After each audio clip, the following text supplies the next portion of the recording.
Salut à tous et à toutes, c'est Clashon, j'espère que vous allez bien. Et aujourd'hui on se retrouve pour une nouvelle vidéo sur Clash of Clans un petit peu particulière. Puisque je vais vous présenter la guerre de clans qui a permis à mon clan de passer niveau 10 tout simplement. Donc on va se regarder deux replays d'HDV8, deux replays d'HDV9 et un replay d'HDV11 je pense. Ça sera une grosse vidéo. Mais avant je vais juste vous présenter un petit peu les avantages qu'on a eu en étant niveau 10. Donc tout simplement, on peut demander des troupes toutes les 10 minutes. On peut donner 8 troupes, c'est-à-dire que par exemple, au lieu de vous, si vous êtes un clan niveau 1 par exemple, qui n'a pas fait de garde de clan, vous pouvez donner que 5 archers à la fois ou 5 géants à la fois par exemple, et bien nous on peut en donner 8. Donc c'est vraiment énorme, ça permet de remplir les troupes du château de clan plus rapidement et ça permet de gagner de l'expérience plus rapidement. Quand on donne des troupes, ça nous rembourse 50% du prix de la troupe. Donc c'est vraiment génial, ça permet de donner des troupes pour pas cher. Quand on donne une troupe, elle est 2 niveaux plus haut, donc c'est à dire que si par exemple je donne je sais pas moi, un PK niveau 3, et ben la personne qui le recevra, ça fera un PK niveau 5. Donc ça c'est super aussi, ça fait que tout le monde peut donner des troupes, même les petits, puisqu'ils donnent des grosses troupes au final. Et quand on fait des guerres, on a 25% de bonus supplémentaires, et en plus de ça, notre trésorerie est 50% plus grande. Donc moi ma trésorerie par exemple elle fait 2 400 000. Si j'avais pas ces avantages de clan niveau 10, pardon, ma trésorerie ferait que 1 200 000. Donc c'est vraiment super, ça permet de stocker plein de butin. Donc maintenant que je vous ai présenté un petit peu les avantages des clans niveau 10, on va se regarder le premier replay pour HDV8. Et on se retrouve tout de suite pour le premier replay. Voilà, donc le premier replay, on se retrouve avec un HDV8 quasiment maxé. Il manque juste un petit rempart ici niveau 7. Mais sinon, visiblement, tout le reste est maxé. Donc notre ami Bossefus s'attaque en Gohog, comme je vous avais présenté dans une vidéo. Donc je découvre les replays en même temps que vous, je les ai pas regardés avant, ça laisse, je pense, un petit peu mieux, ça laisse des réactions un petit peu meilleures en direct.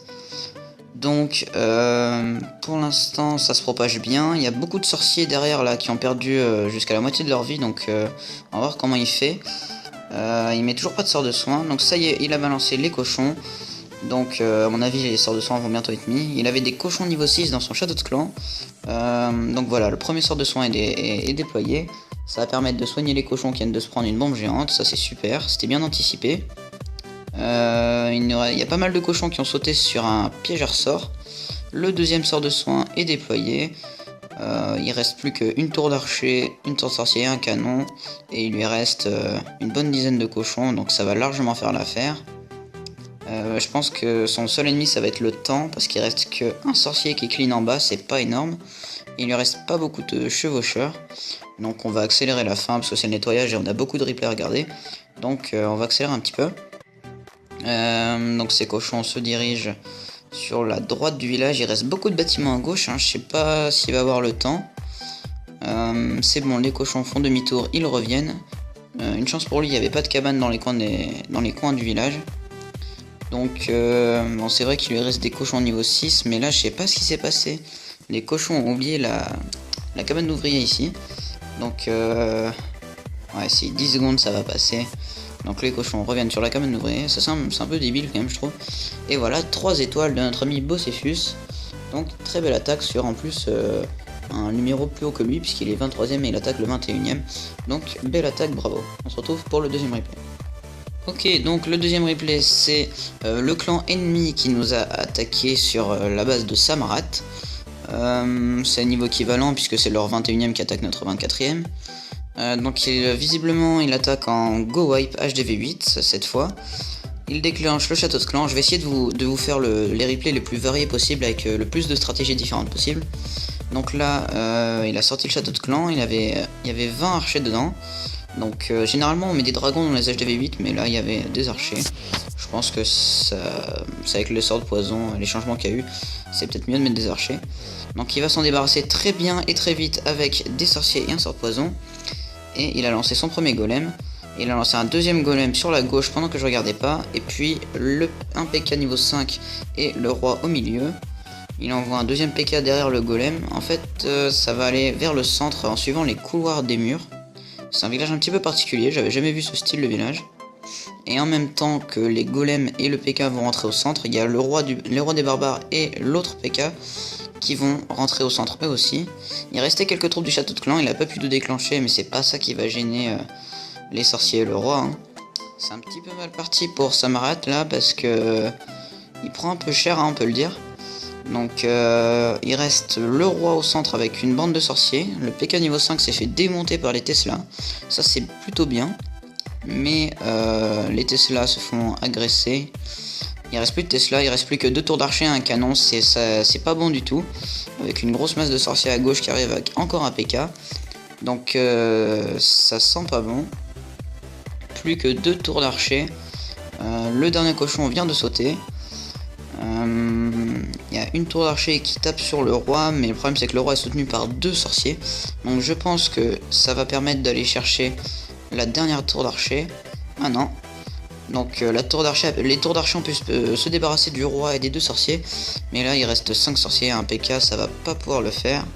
Je pense qu'on se dirige vers le 100% clairement, il n'y a pas de doute.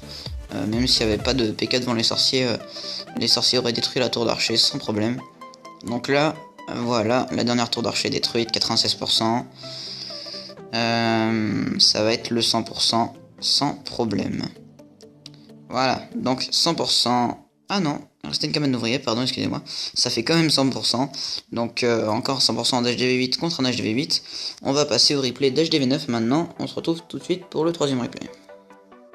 Ok, donc le troisième replay, c'est un HDV9 de chez nous, Lord Moore. Un très bon HDV9 quasiment maxé. Il lui reste plus que ses murs niveau 10 à mettre. Je suis un petit peu jaloux de sa base parce que moi j'ai pas les héros 17 ni tous les murs niveau 9. Donc il est un petit peu plus fort que moi. Donc dans son château de clan il y avait un dragon et des serviteurs que l'attaquant, donc X on dit X, a déclenché. Il va s'en débarrasser avec la reine, donc il sacrifie la reine pour tuer le château de clan. Pourquoi pas. Donc là il attaque en ce qui s'appelle le Pentalavaloon. Donc c'est 5 molosses de lave et des ballons. C'est plus très utilisé parce que c'est un peu risqué quand même. Donc il balance 3 molosses de lave du côté de la reine. Il balance les 3 du côté de la reine et 2 du côté du roi des barbares. Parce qu'il faut tanker le plus possible du côté de la reine qui fait très mal aux ballons. Et derrière il envoie ses ballons. Donc il avait que 18 ballons parce que 5 molosses de lave ça prend de la place quand même. Mais bon, le problème c'est que 5 molosses de lave c'est très dur à détruire, c'est ça l'avantage de cette technique. Donc vous pouvez l'essayer en guerre, c'est plutôt pas mal. C'est marrant aussi parce que c'est un peu bourrin, moi j'aime bien les stratégies un peu bourrin. Et ça se présente très bien pour lui, il n'y a plus de molosses... Non, il n'y a plus de molosses encore en vie. Mais bon, il reste plus assez de structure pour détruire tous les ballons.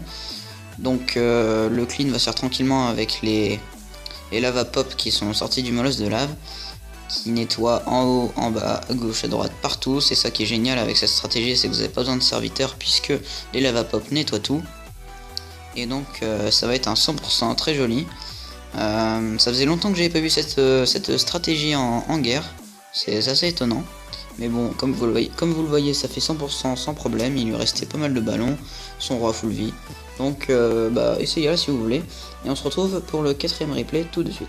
Ok, donc le 4ème replay, c'est nous qui attaquons cette fois. Donc The Governor qui attaque Queen of Hearts de notre clan adverse. Donc il attaque un HDV9 maxé. Il ne reste plus que les murs 10 à mettre. Avec les héros 15 comme moi. Donc c'est du go wipe avec les Valkyries, donc c'est du go oui, on va dire. C'est une stratégie qui se répand beaucoup en ce moment, comme je vous l'avais montré en vidéo. Donc là pour HDV9 avec les Valkyries niveau 4, ça va vraiment faire le taf, vous allez voir.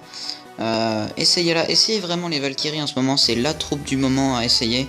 Parce que depuis leur nerf lors de la dernière mise à jour, pardon, elles sont vraiment juste abusées. Elles sont juste cheatées quoi.